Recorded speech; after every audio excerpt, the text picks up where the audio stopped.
నా హృదయేశ్వరునికి. ఏంటి కొత్తగా పిలుస్తుంది అనుకుంటున్నావా? అవును, నిన్ను ఎలా పిలవాలి అన్నా నేనే పిలవాలి. ఇంకెవరికి అవకాశం, హక్కు లేదు.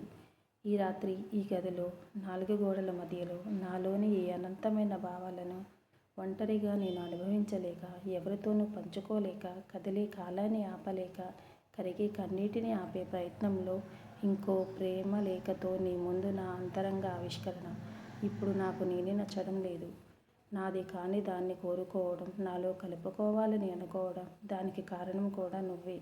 నువ్వు నాకు పరిచయం కాకుంటే, నాలో ఈ ప్రేమ భావాలు ఉదయించకుంటే నాకు ఇంత బాధ ఉండేది కాదు.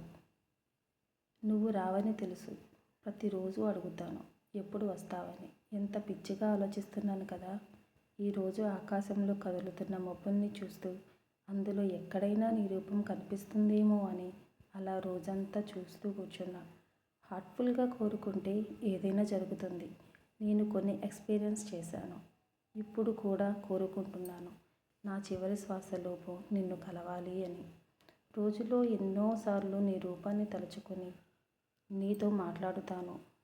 అంతకుముందు ఉన్న నా ప్రపంచాన్ని మార్చేశావు. ఇప్పుడు నా లోకం మొత్తం నువ్వే అయ్యావు. నిన్ను తలుచుకుంటే కలిగే ఆనందాన్ని, అనుభూతిని, అప్పుడప్పుడు నువ్వు రావని, నా మనసు పడే బాధని, వీటన్నిటిని ఇలా ఈ పిచ్చి రాతలతో ఎలా తెలిపేది నీకు?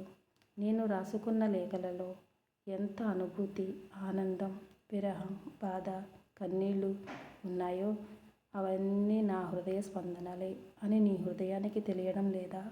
నీ చేతి స్పర్శ కోసం నిరంతరం తపించే నా హృదయంలో ఈ విరహపు జ్వాలలు రగిల్చి చలిమంట కాచుకున్నావు. నీకిది న్యాయమా ప్రియా? ఇంకెన్నాళ్ళు నీ రాక కోసం కన్నులకు ఈ ఎదురుచూపులు, నీ ప్రేమ కోసం మనసుకి ఈ నిరీక్షణ, నిన్ను నన్ను మనల్ని చేసే ఆ ప్రేమ కోసం ఎన్నాళ్ళైనా ఎదురు చూస్తూ ఇట్లు నన్ను నన్నుగా నీ ప్రేమలో నిలబెట్టుకోలేని నేను. సబ్స్క్రైబ్ చెయ్యొచ్చు కదా.